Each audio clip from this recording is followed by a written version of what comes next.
Hello from New Zealand. This is Mark from New Zealand, Shawnee.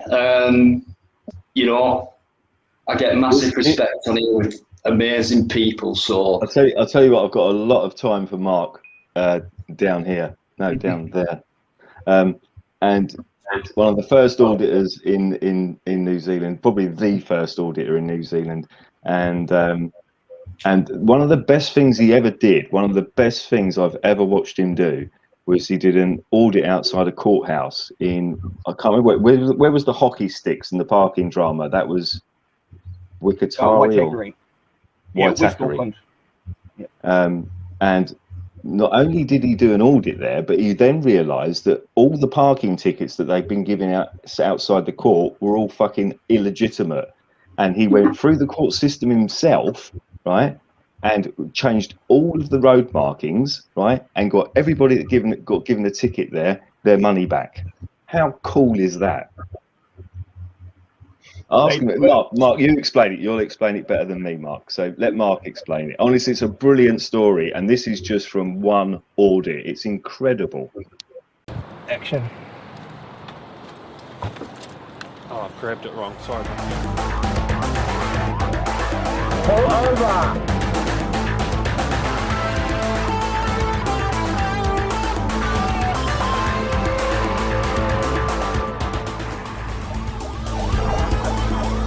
The cops were involved in a high-speed pursuit in the big city.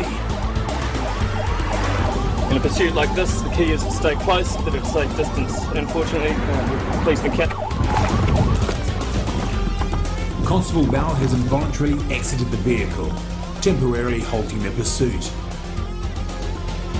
With Constable Bell now back in the vehicle, the pursuit can continue.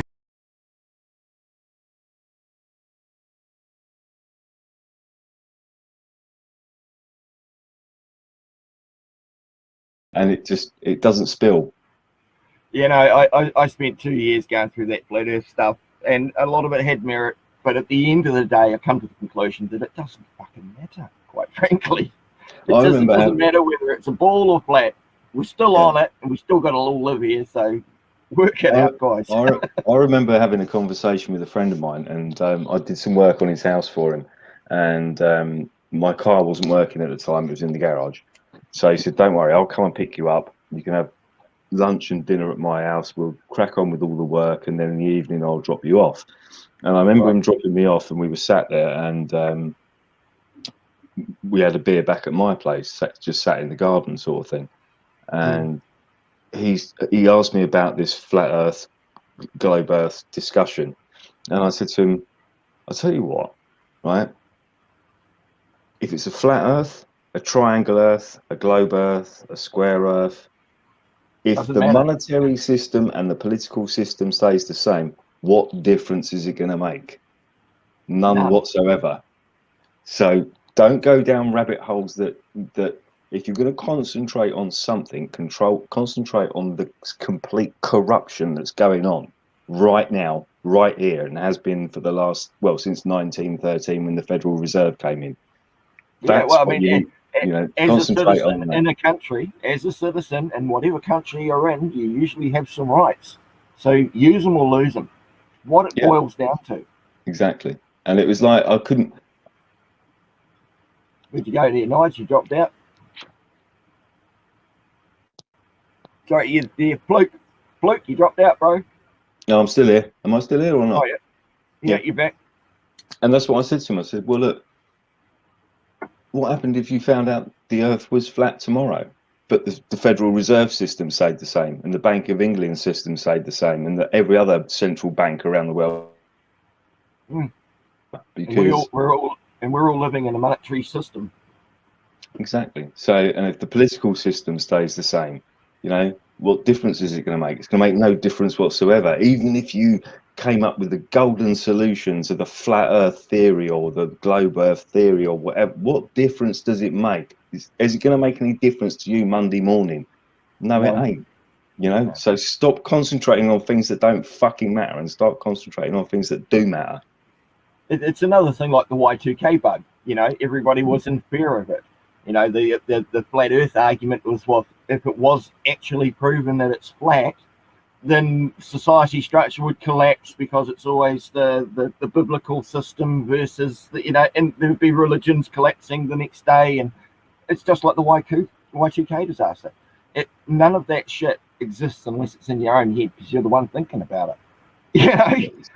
What you can deal is what's in front of you, and the shit that we actually do have to live in. That's what needs to get sorted.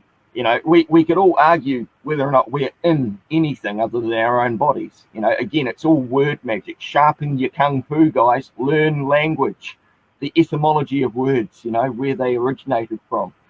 We live in our bodies. We live on Earth. We think we're in a country, then we're governed by what constructs that societal structure.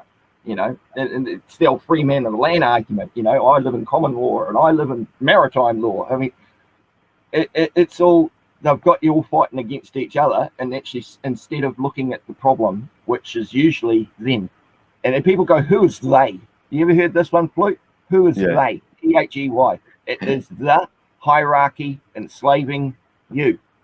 That's who they are. This is the thing. It's like, rather than, and this is where I think people get, and I don't get me wrong, I've over the last 10 years, I've done so much research into so much stuff, but it all comes down, as far as I'm concerned, to the monetary system. If you've got a fraudulent monetary system, everything that comes after it, you're going to have a fraudulent corporations, you're going to have fraudulent politicians, fraudulent elections, it just goes on and on and on. Because effectively, if the money system is corrupt, everything that comes after that is going to be inherently corrupt. And, if we don't correct that problem, then therein lies the problem. We can bang on about, this virus and that virus and, and all the rest of it. But, and I know this is fundamental, and it is so important to what is affecting us societally and on our human rights on a daily basis, on a regular basis, and it has done for the last 18 months or so. And it's hugely important. It's hugely important, but the only reason they could bring this whole system into being, this whole, COVID's 1984 situation, is because of the fraudulent money system that brought it about. Because without a fraudulent money system, they couldn't have got away with this in the first place. Right. Now we have to fight this battle. Now we've got another battle to fight. But, that's the thing. They're changing the goalposts, Luke. I mean, this last 18 months, we all know what it's been about. Before that, there was the war on terror. Before that, there was, some war. There's always some conflict, some boogeyman that the man behind the curtain likes to have the general public looking at, and instead of focusing on what they're doing themselves. And this, it's very difficult because they throw one curveball after another. It could be 9/11, the Terrorism Act, and all these other stuff they throw into, obviously to keep people in fear, and none of this stuff works, because after a while it just wore off, and people just like, yeah, well, okay, we have to just live with terrorism, we just, so what, we lived with Zika, and Ebola never affected anybody, and nor did variant CJD and mad cow disease, and H1N1, swine flu, and all the rest of it. And it was always, but these things were always just tests. They were testing to see how they could make it work. Beta testing. And the thing with swine flu, for argument's sake, was there wasn't, it became so regional that people in London weren't bothered about what happened in Southeast Asia, because it wasn't happening in London. So what they had to do was they had to get something that became, they had to make it worldwide, that it was floating around the world and anybody could get it. Charlie Hebdo attack over in France. They started spreading it out there. And I think in 2009 with swine flu, they just couldn't get it to go global. And the same happened with MERS, which was Middle Eastern Respiratory Syndrome. It was the Middle East, H1N1 and all that stuff. Bird flu was Asian, and it was regional, So you couldn't they couldn't accelerate it globally. Whereas with what they've done in the last 18 months is they've made all of those things, if you like, chucked them into one big basket and made it global. And that's how they've done it. Maybe 10 years ago, they didn't have all their ducks in a row to make swine flu work, you know, but this time they've got all their ducks in a row to make sure that this one works. And as we can see by what people are doing on a daily basis with their face nappies and this, that, and the other, and people doing stupid things that they've not even asked to be done. I mean, these people in the UK, even the Centre for Disease Control says you should not wear a mask while driving a car. I watched everybody driving a car today. Half a dozen people were wearing masks while they were driving. They're doing things. They're doing it to themselves without being told to do it. That's how psychological. The psychology of it has just gone insane, you know. Yeah. And I was talking to Deano about this last week, and it was like, this is the psychology of it. And this Susan Mitchie, her name is. She's one of the SAGE advisors advising the government, and this is a conservative, supposedly right-wing government, you know, effectively in the UK, being advised by a card-carrying, 40-year card-carrying member of the Communist Party. Yeah. Right? I mean, imagine if you went back 2 years and went up to a Tory voter in the UK and said, in 2 years' time, your government's going to be being advised by a 40-year card-carrying member of the Communist Party. They would have laughed at you. And here we are today in exactly that situation. 18 months later, you know, you've got a card-carrying member of the Communist Party advising your government, you know. It's insane. And it is insane. The reason it's insane is because this time, these delusional, psychopathic, sociopathic, disgusting people like Gates and all the rest of them, you know, the whole lot of them, you know, they've finally got all their ducks in a row and they've pulled it off, you know. And it is falling apart, and it needs to fall apart quickly, and people need to wake up fucking quickly, because if not, they're going to get away with it. You know what I mean? Yeah. Well, as far as I mean, over here they're forcing the whole no jab, no work thing. All the workers at the borders all have to have their jab. They're forced to do it. They don't get a choice. Otherwise, they don't have a job. You know, so you've got that discrimination going on. Did you see the video I sent you about the indoctrination camps going on around by? There was one being built around Heathrow and stuff there. Yeah, that's just exactly. Mind blowing. Yeah, an entire city for indoctrination. What the hell? And then you've got to wonder, perhaps that's what all those ghost cities over in China are about too. You know, all those cities that have been built in the middle of nowhere and there's no population in them. And this is the thing. It's like I was I was watching a video the other day by a guy called David Cullen, and he's based in Ireland, and he's a super intelligent guy. He runs he used to run a YouTube channel with 500,000 subscribers, and guess what? He's been kicked off. And he still runs a channel on BitChute, and he was talking about the psychological aspect of it. And what he said was, he said, what you do, and I know this for a fact because I used to sell cars for a living. So, and he said, what you do when you go into a dealership, you're thinking, do I want to buy a car, or can I don't want to buy a car. I don't need a car, but I might just have a look around, sort of thing.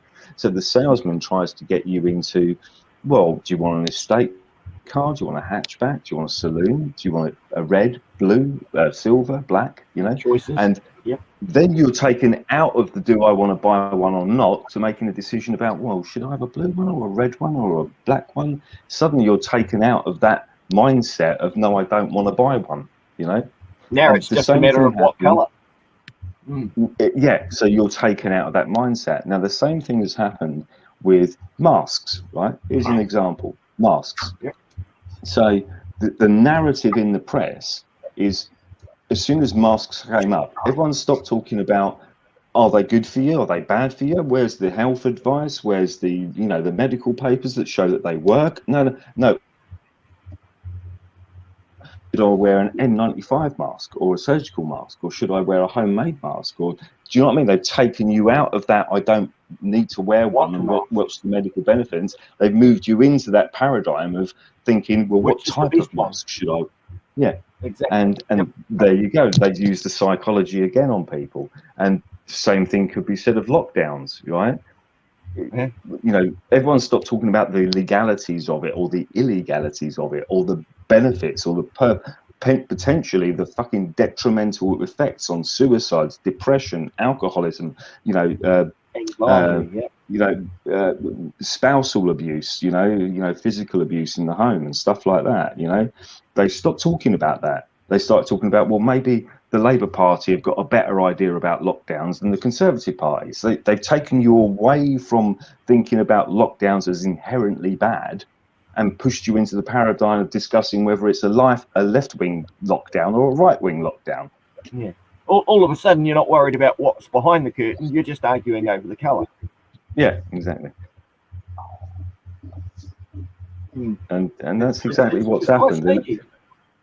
And that's exactly what happens. And this is where these behave. And the guy we was talking about, the lady was talking about, is the lady called Susan Michie, who's one of the advisors of Sage. And she went on GMB TV, which is like Good Morning Britain. I'm sure you've got a similar thing in New Zealand. And it was such a limited hangout by the presenter saying, well, you've got a political objective because, you know, you're a card-carrying member of the Communist Party.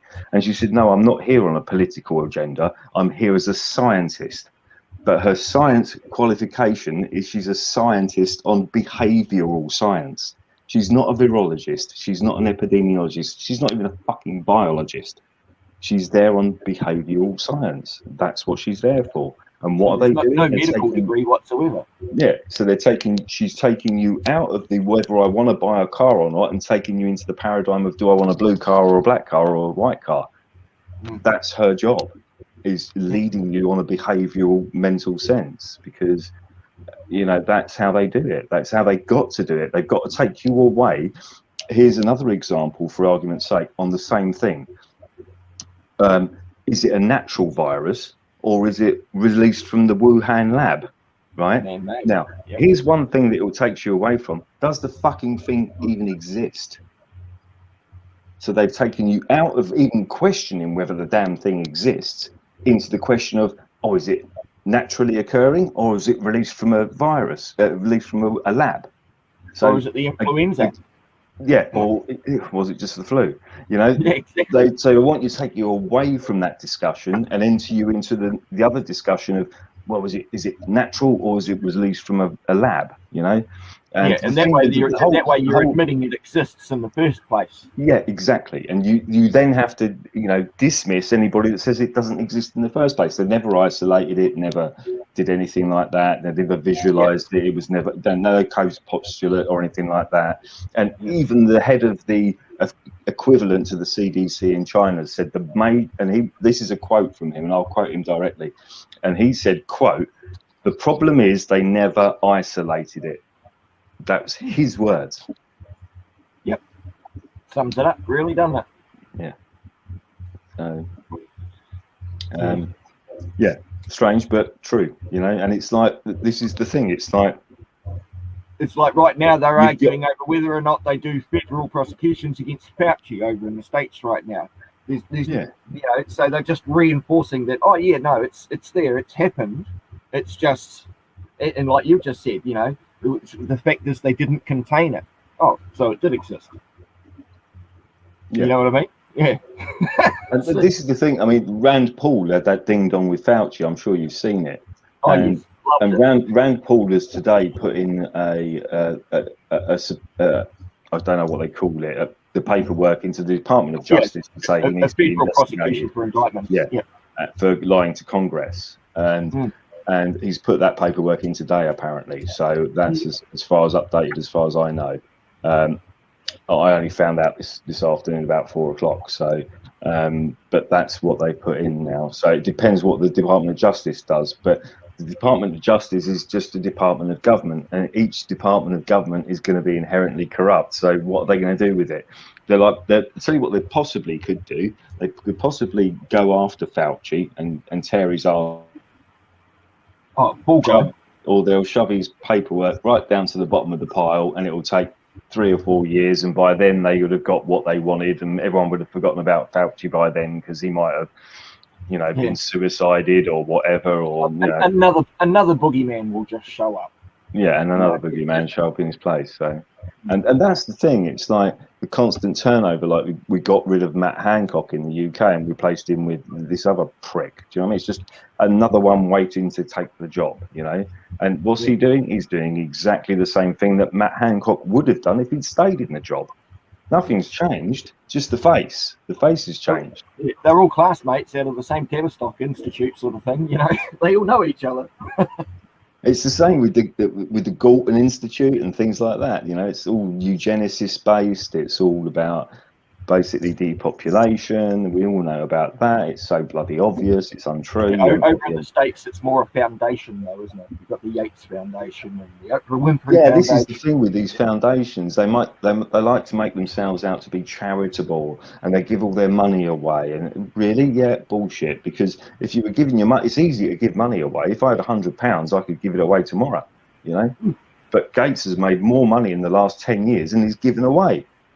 Why? Because I'd rather give he's using a tax-exempt foundation to get to that position, because he's making more money out of the medical industry than he ever made out of Microsoft. You know? I'd rather give a £20 note just to a guy on the side of the road that's asking for it, because it's going to be more use to him than it would be to donate to some foundation. Because they're not going to get, he's not going to get the same amount of value for it. Yeah, and like you say, it's all monetary. It's all decreasing the value of everything. And the thing is with the monetary side of it is I don't know if I talked to Deano about this last week, but money's kind of become a byproduct for this, because the main agenda is control. The only thing that these billionaires, trillionaires have got is they've got all the money. They've cornered the gold supply. They can manipulate any market in the world, whether it's the gold market, the silver market, the financial markets, the stock markets. They control it all. The only thing they don't have control of is the people. And that's where we are now. They want control of us. This is a control fucking thing. You know, this is what psychopaths want. They just so into control, it's untrue. And the only reason they probably couldn't do this much earlier is because they didn't have the right puppets in the right places at the right times. And you can go back to the Rockefeller lockstep document, you know, in 2010, which was I think outed by Harry Vox in 2014. And you know, and it shows exactly the position, and it was called lockstep. Lockstep, that means that every government on every planet around the country has to move in a lockstep way. So everything, and what have we got? We've got social distancing, 2 meters, face masks, you know, can't go to work, stay at home orders, lockdowns, and it's the same in every country around the world. And the reason is that lockstep document. Every government has to move in lockstep and do exactly the same principles at the same time at the same place. Do you know what I mean? And that's what lockstep was all about. I've read the document. I know what it's about, and this is what they had to do. And the only way they can implement this around the world is if everybody does it at the same time. And the only way everybody can do it at the same time is if they've got your Danny Hunchback in Victoria or whatever his name is, and you've got your Jacinda Ardern, who's another communist. Do you know what I mean? And you've got your Boris Johnsons and your flipping, you know, your Joe Bidens and whoever else it is, or even your Donald Trump, because he claimed himself to be the father of the vaccine. What does that tell you about the right wing? It's irrelevant whether they were left wing or right wing.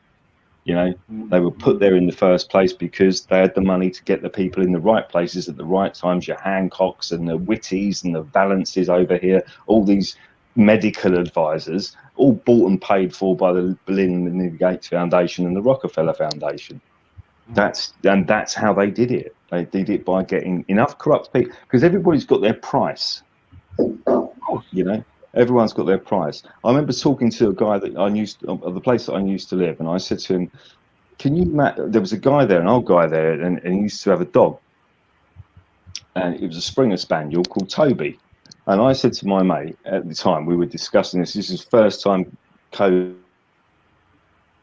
I said to him, can you imagine somebody coming up to you and saying, I'll give you £10,000 to kill Toby, that dog, you know, Roger's dog. And he said, well, I wouldn't do it. I said, well, I wouldn't do it either. I said, But there will be someone. But at the end of the day, 4% of the population are psychopaths. Eventually, you'll find someone who'll take your £10,000 and kill that dog because he doesn't give a shit. And that's what they had to do. The Stanford prison experiment was all about, wasn't it? Yeah, they had to get enough flipping mental people that had a price on their hands that they wouldn't turn down. When you've got billions, millions don't matter. You know, imagine if you're the health advisor in New Zealand. You know, listen, here's $1 million. You know, this is what we want you to say. You know, if he doesn't want to take the job, what happens? He gets fired or he gets caught doing something illegal. Do you know what I mean? And then all of a sudden, you know, the next man's in the job, and is he corrupt enough to take the £1 million? Do you know what I mean? And on it goes. You know, and this is the thing, and that's where we're at, really. I think they've just got themselves into a position where they can financially corrupt enough people to make this work. But it's still, at the end of the day, the public still have the numbers. In New Zealand, there's 3.8 million people, but there's only 8,400 police officers. And over in Australia, just this week, I heard from a mate over in Aussie, they're bringing 2,000 UN troops are coming over, getting shipped over to Aussie per day at the moment. They're expecting Aussie to kick off because, much like the UK, things are getting squeezed too much. The old Miyagi term out of Karate Kid, you know, squish just like grape. You know, where they've squeezed too tightly on the general populace that the greats now squishing. You know, they've had a guts fall. Something's going to kick off soon. And it seems to me very strange that the APEC leaders retreat, where all of the international leaders are coming over here in New Zealand very shortly for a little retreat. Last time that happened, shit kicked off around the world. So I'm waiting, I'm seeing, just observing at the moment. But and I think the thing to do is you know, I don't want to. I like to make these points that I've just made in the last sort of 10 minutes or so, because I think a lot of people need to understand them in the sense that they can pass that information on to other people. That's important. I think also the other important thing is the fact that watching James Corbett, you know James Corbett, and what a brilliant independent journalist and researcher that bloke is, how he does that, you know, it's just stunning work that guy does, absolutely stunning. But he used to do a weekly show or a bi-weekly show called Propaganda Watch, and it was alerting you to the adverts and the you know, the policies that were coming out from government and how they were using propaganda to sell this bullshit to the public, and the public were buying it, you know. And he did this propaganda, and I've been watching Propaganda Watch every, you know, week for the past, you know, 2 years that he's been doing Propaganda Watch. And then he changed it to Solutions Watch. So how do we find a solution to the problem? We can talk about problems all day long, you know, but now we need to start thinking about how do we find solutions, you know. Now, while I'm not an advocate of violence, I do believe in the right to self-defense. So now if a police officer comes up to, say, Cat, for argument's sake, at a protest, you know, and starts carting her off, you know, she's got the right to defend herself. And if we believe that what's happened to her is unlawful, then we've got a right to help her defend herself as citizens. You know what I mean? It's a very simplistic example. But like you say, it's like in the UK, there's 130,000 police officers, but there's 65 million people. And this is how they've got control, because they've got control of so many dumb, stupid people that are going and getting their, you know, jabs and doing this, that, and the other. You know, they've got control of the majority, and that's all they needed. It's now down to, so can you imagine if you've got 1% of the millionaires and billionaires, and then you've got 4% psychopaths, another 3% sociopaths, another 2% fucking politicians that buy into all of this shit. You're talking about 15% of the population. Then if you've got the other 80% of the population in your back pocket, you're left with 5% of people like me that are just going to go, I'm not doing it, you know. And how easy is it going to be to crush people like me because there's not enough of us around? Fluke, I've let you guys talk. Honestly, fascinating. Same in the chat, people going, wow, you know what I mean, these guys. But more Pip, can I just say, right, for one, I know you're a supporter and you're okay and everything, but this is to Fluke, right? He does make sense, okay? You can ask other people in the chat. So after he's finished talking, he will have changed what? If I came on talking about my opinion on life, it wouldn't be the same as anyone else's, correct? And that's what it's about, our differences of opinions, and then coming together and sorting those opinions out and trying to wake some people up. For them who are not ready to be awakened, fair play. Well, that's the reason Fluke talks about what he talks about and the way he talks about it, okay? It does make sense to a hell of a lot of people. I respect you more, okay? He'll have changed at least one person's views tonight. I can guarantee that. So changes do happen, definitely. Okay, it might be a slow process, we grant that, and it might not be in our lifetime where we can see a major change, which is what we need at this critical point right now. Okay? And it's all about getting together and brainstorming and talking and things like that. He will not have changed his opinion, for one. And he does people... Sorry, Mark? It's very much fact-based opinion, though. It's opinions based on fact, not hyperbole, not beliefs, just what you see happen. So it's based on fact. It's not based on a belief.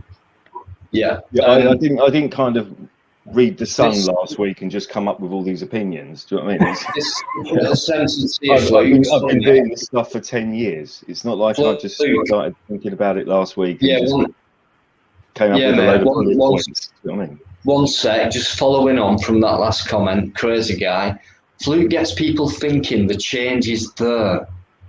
And that's correct. It's whether you want to take up that thing or not.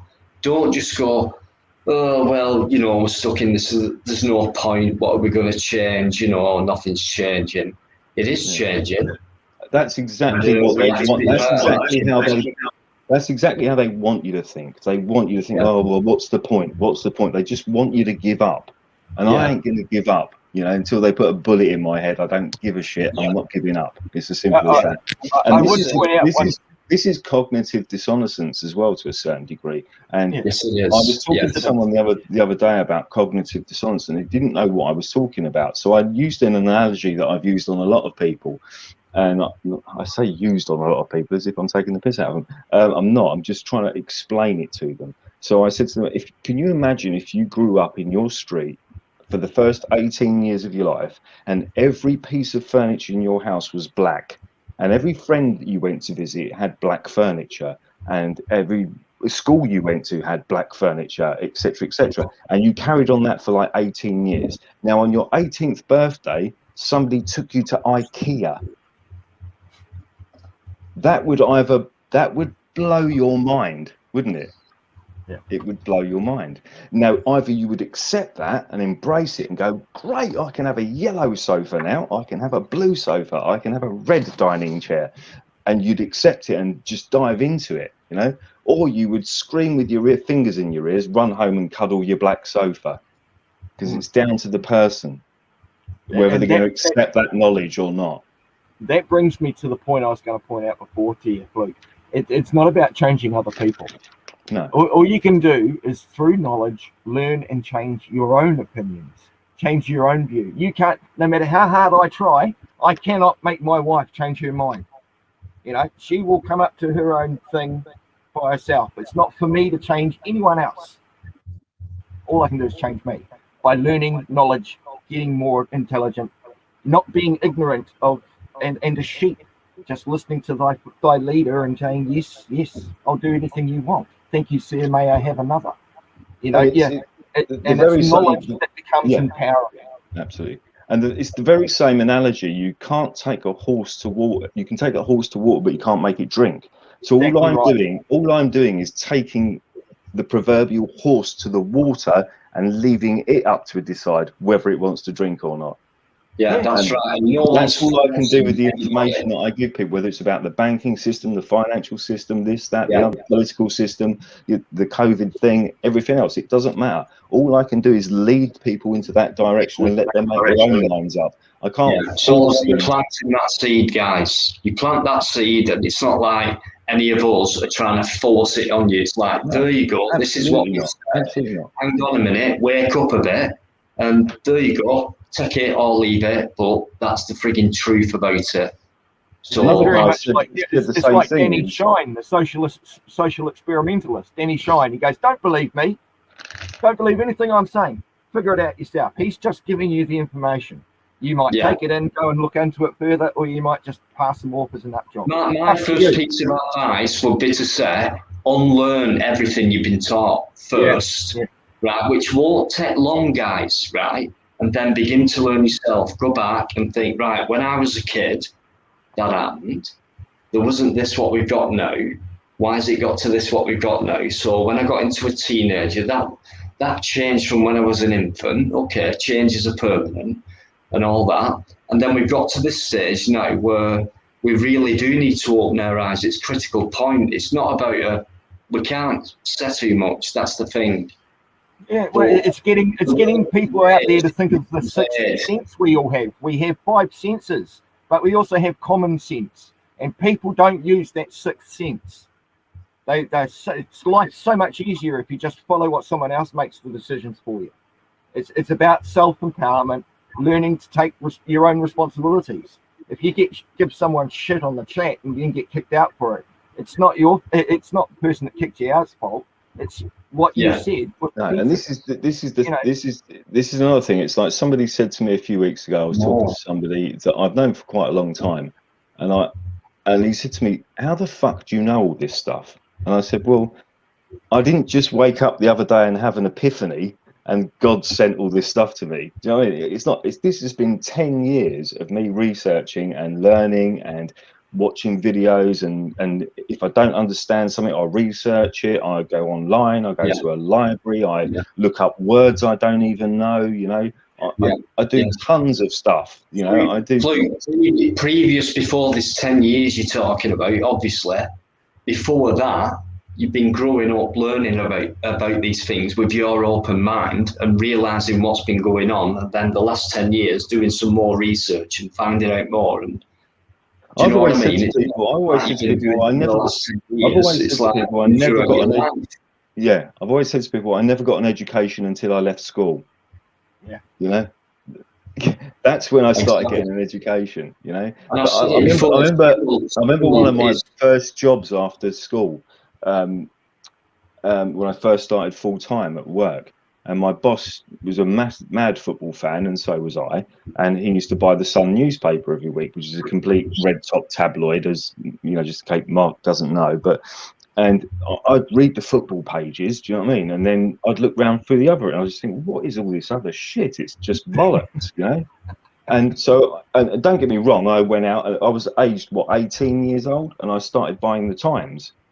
And I'd sit there in the staff room trying to read a broadsheet newspaper, you know, and I was like, half of these words I don't even understand. So then I put down the newspaper. I went to the WH Smith's and I bought a dictionary. How hard can it be? So I started to, you know, learn all this stuff that I couldn't understand and couldn't make ends meet because I didn't understand it, you know. But the only way I was going to understand it, I couldn't just keep going to somebody and going, "Do you know what that word means? Do you know what this word means?" I had to learn it myself, and I didn't learn. It's taking things for granted, which most of us does. We take things for granted because when we're younger, during our education stroke indoctrination, like Fluke's just said, once you leave school, your real education starts. But during school, even I was educating myself on what that teacher's just said to me doesn't add up. It's not right. That's my gut instinct, my intuition, my natural senses, which a lot of people have lost, which is what school takes out of you. I think a lot of by what the teacher indoctrinates into you by the time you leave school. So it's for some people, they might only awaken a lot later on.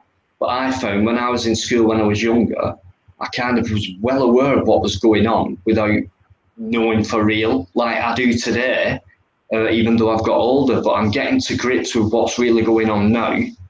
It was like years ago, a friend of mine, he's the one that turned me on to this in the first place, because we were sitting there having a conversation, and he was a big UFO buff. He was always going on about UFOs, UFO this, and he used to show me videos, and I'm like, well, it's just a blurry video of something going across the sky. You know, what does that mean? Where's the proof? You know, even then I was critically thinking, proves that that's that, because if that is that, then fine. You know, I mean, it looks a bit weird, it looks a bit odd, you know, but you know, some of this stuff was even CGI'd fucking 10-15 years ago, you know. So it wasn't like it's showing me the proof. It didn't prove it to me. Anyway, we were talking there one day, and I said to him, we were talking about a friend of ours had voted Conservative, and another friend of ours voted Liberal Democrat at the time. They ended up doing the coalition, which was what, 2009, 2010, the coalition government, the Conservatives and Liberal Democrats got together. And lots of Liberal Democrat people were bitching and moaning online about, you know, the fact that they end up in bed with the Tories, and loads of Tories were bitching and moaning about ending up in bed with the Liberal Democrats. And it was like, well, what difference does it make? You know, because whoever you voted for, it doesn't matter. You know, and my mate, who was the UFO fan, said to me, "You've got to watch this documentary," and he gave me a DVD of this documentary called "The Creature from Jekyll Island." Oh, yes. And that's what clink and everything. Once you've and this is what he said to me. He said the problem, what Nigel, is you're looking at this problem from the bottom up, yeah. And you'll get on so many tangents, you won't fucking understand any of it. He said, because inherently it's all corrupt. Where you've got to start is at the top. And then everything else below that falls into place. And that's what the Creature from Jekyll Island did to me. It made me realize that the monetary system corrupt, the corporations were corrupt, the private, you know, industries like the private prison is corrupt, and it's only brought in by corrupt politicians. You know what I mean? And on and on. Downhill. Yeah, exactly. And that's what woke me up to the whole fucking shit. And you know, it's one of those things. It's like just look at I use the UK's prison system as an example, because what you had in 2010, right? Theresa May signed off the very first private prison system in the UK, the very first sole private prison in the UK, to G4S. And at the time, her husband was a director at G4S. Yeah. So, yeah, exactly. And then what you have is, instead of having qualified prison officers dealing with these prison people, you had SIA license. I mean, Jesus Christ, we have to talk about SIA license holders. I mean, in charge of prisoners. I mean, these are the dumbest fucking people. So half of those prisoners have probably got more intelligence than the SIA license people looking after them. You know, so you lock them up for 23 hours a day, right? You get a bunch of degenerates that've got the IQ of a fucking cup of coffee looking after them. What do you think? What you're going to end up with? You've got to have repeat business. If you've got a business making a profit, a private prison system, you need regular prisoners. It's no different to a hairdressing salon, a barber shop, or a motor mechanic, or anything else. If you want to run a successful business, you've got to have repeat customers. Now, if you take in a member of the public that's committed a crime and you give them no rehabilitation whatsoever, ship food, lock them up for 23 hours a day, when they get released, what do you think they're going to do? They're going to commit crimes to make money. So you get them back in again. There's your repeat business.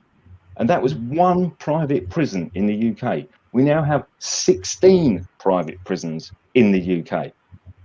So where do you think it's going? It's going to go strangely enough, the same way as America, where every prison in America, whether it be federal or state, or county, is owned privately. Yeah, prison industrial complex.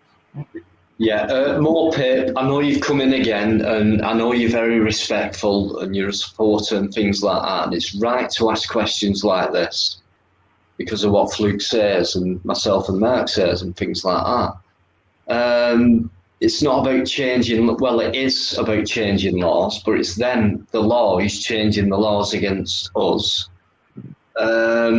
It's very important to keep fighting it. Sorry, I'm just going to read that message. Okay, can Fluke tell me one thing that is important that he has changed a law? Anything? Don't Hello, my brothers. No, it's not about me changing laws.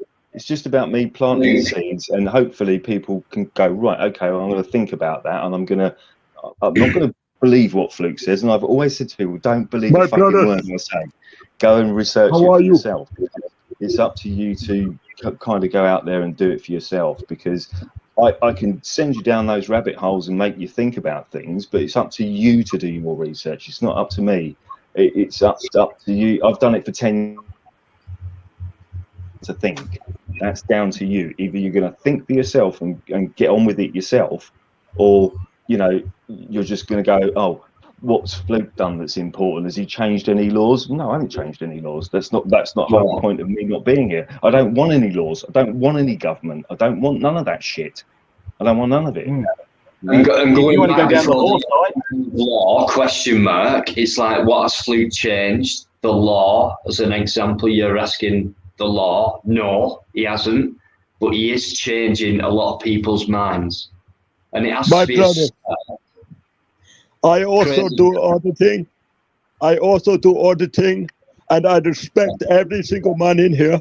And I want some help with my auditing when I go over to other places, and I need help with my confidence, and I need help with what to say when the security man come up to me and he get very aggressive. Yeah. I'm going to go off for a minute, Deano. No worries.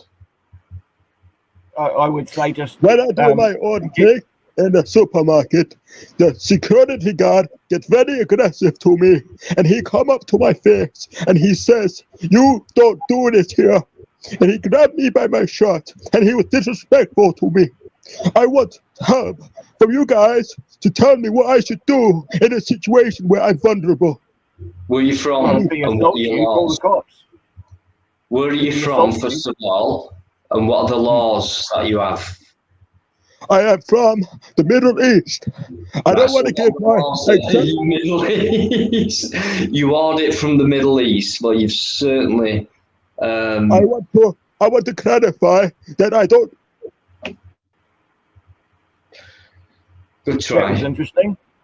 Well, if you are grabbed and assaulted by security, you call the police, because that's assault, especially if you've recorded it. But, I mean, I'm not sure what supermarket in the Middle East the security guard would grab you at. So, yeah. You need to learn your local laws. Don't know if that was a troll or not, Deano. What do you reckon? Yeah, it was. Yeah. How could you tell? I mean, if you want to change laws, then you challenge the system, you win in court like I did, and you get case law named after you that other people can then use to win their case. Getting a law changed is difficult, but setting case law, especially when you've got everything supporting you, isn't that hard. Especially if you know that the other person is the one that's wrong in the first place. But, if you're battling in court, you have to go and unfortunately go through the levels of court. You usually get, like over here in New Zealand, families, get torn apart every day. Kids get uplifted from the parents. They go into a family court structure, which is an adversarial system where the children and the parents aren't listened to, only the professionals. You get parental alienation happening. All that sort of stuff goes on. But you only get justice if you actually appeal the family court or district court's decision. You might win on appeal, but you're always going to get shit on in the low court first, because they've got to make their money. They've got to keep the customers flowing through, get those court costs in there. Good night, Yvonne. Yvonne's great supporter. Thanks, Yvonne. Sleep well. It's getting late over there, is it, Deano? You want that? What time is it over there? Over here, it is now 23:59, midnight. We're at midnight. We're 4 hours in.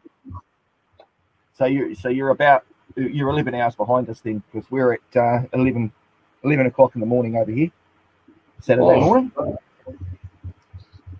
So Good yeah, morning. but that's all I can say is if you want to make a change, then go through the court process, be a self-representing litigant, because no lawyer's first duty is to you, it's always to the court, and take on something small, a parking ticket, a speeding ticket. That's what I did. And you learn the law by going through it. You may fuck up a few times like I did, but then you start winning. The last 3 occasions I've gone to court, I've won, hands down, no problem. Now they don't even try and prosecute me. When the cops get called, they wave at me as they drive past. They don't want to stop. They don't want a 20-minute lecture on law. So just going back to more Pip, who I respect very much, you just heard it from Mark there. What change can you make? Can you change anything? What's the point? You've just heard it right there. That is the point. It does happen, and it has happened. So there you go. It's keep fighting, take it all the way, because I know some people, it's like, this has happened to me. Have I got a case? Yeah, you have. And then they go, shall I follow it through? And then we go, yeah, follow it through. And then maybe a quarter of the way through, they might go, oh gosh, I can't be asked for this.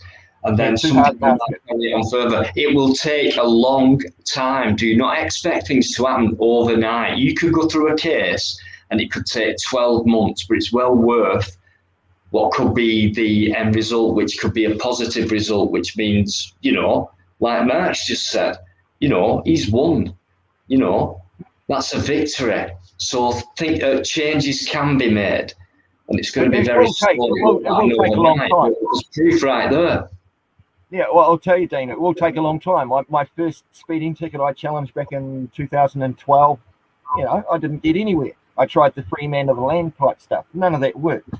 And it was only 2017 when I started winning. So it took me 5 years to learn enough law to start winning in court. And it's taken me another 5 years since. It's taken me 10 years now to where the cops leave me alone because they know they'll lose. And it's not being big of myself. They just realise I'm in the too hard basket. A recent report on the Manukau, when I got unlawfully detained at Manukau police station a couple of years ago, the senior sergeant, Scott Dixon, that came out to talk to me was nice as pie to my face. And then I went and did a request for information from the police for the video file of their security cameras on the corners filming me because they had an issue with me filming them. He then came out and told me where all the guns that were being brought back were being held, on camera. I mean, he's sitting there worried about people getting surveillance, and yet he's telling me where they keep the guns. And then after 19 minutes, I'm released. She unlawfully detained me. I got apologies from Manukau. I got apologies from Otho police, which is where the chick that initially stopped me was from. I got a phone call saying that they're now going to use the video as training exercises. And on the information that I requested from the police, on the back of the thing was Senior Sergeant Scott Dixon's information that he attached to the interaction that we had. And he said that Mr. Keane will attempt to record police and, using his basic knowledge of law, attempt to make police look uneducated and unprofessional. Right?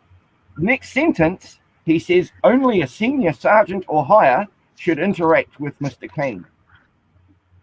Does that mean that every constable is uneducated and unprofessional and doesn't know enough law to talk to me? Because now he's saying only senior sergeants or higher, who are actually taught a bit more of the law, should interact.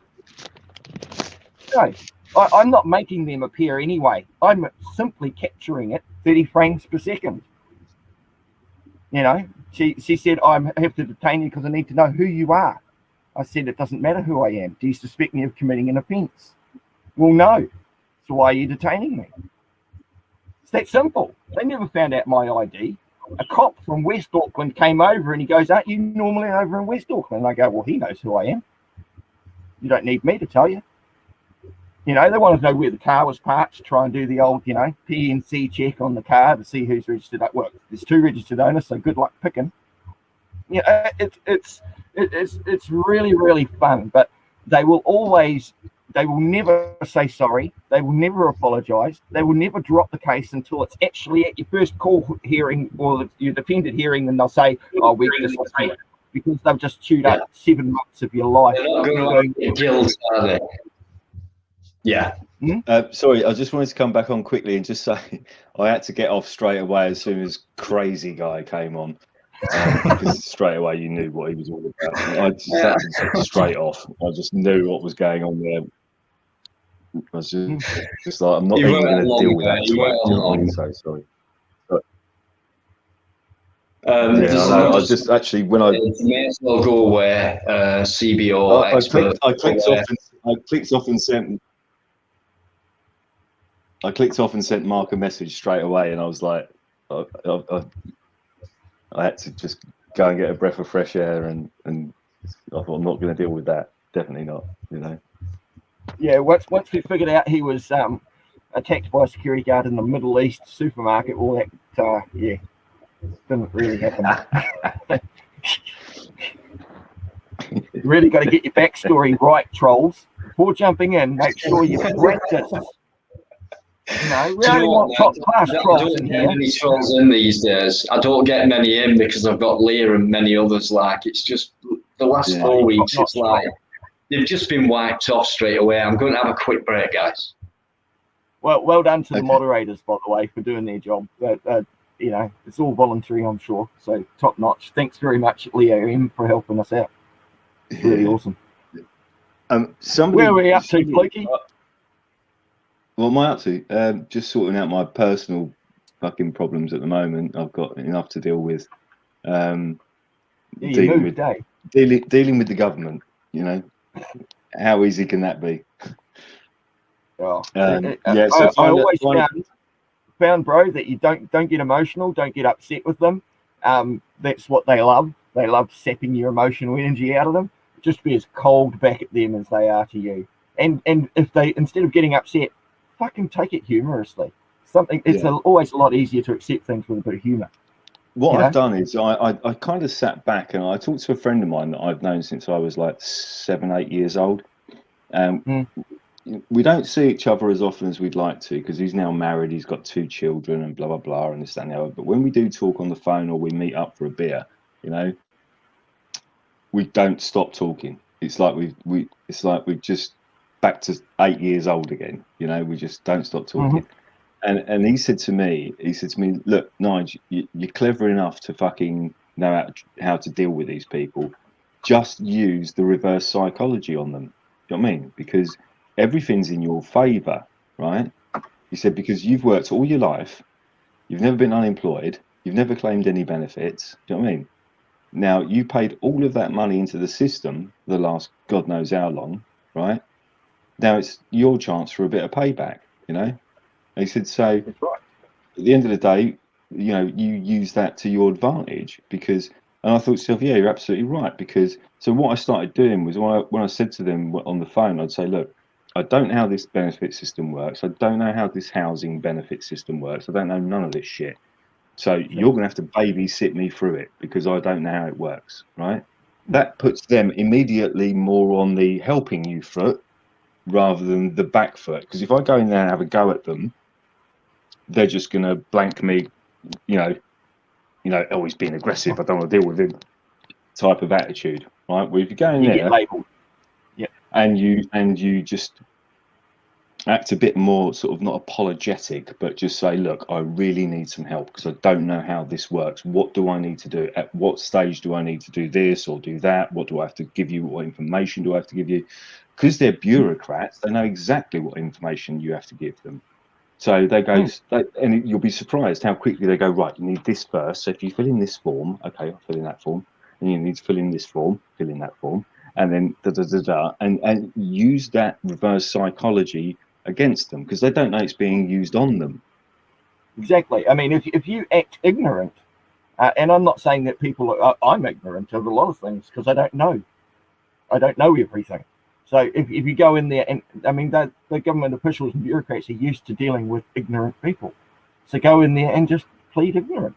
I don't know. Please give me guidance. That's what you're here for. I mean, another friend of mine, and he's not done a day's work in the last 20 years. All he's done is just milked the system like you wouldn't believe. Right. And he said to me as well, he said, look, the best thing to do is if you don't know what you're doing, go in there and hold your hands up, you know, and just, you know, you're in a Please shit. help me. He said you're in a situation anyway, so it's not like you're lying to them. You're fucked Yeah. anyway. You don't know how the system works, so why bother even fucking lying to them? There's no benefit in it for you. Just Yeah, and then use. if you start off on bullshit, it's a lot hard to keep that pile of bullshit, going. Exactly. Because it's hard to keep building on a lie. Stick to the facts. Otherwise it's like COVID. You're building on a lie. Eventually your lie is going to fall apart.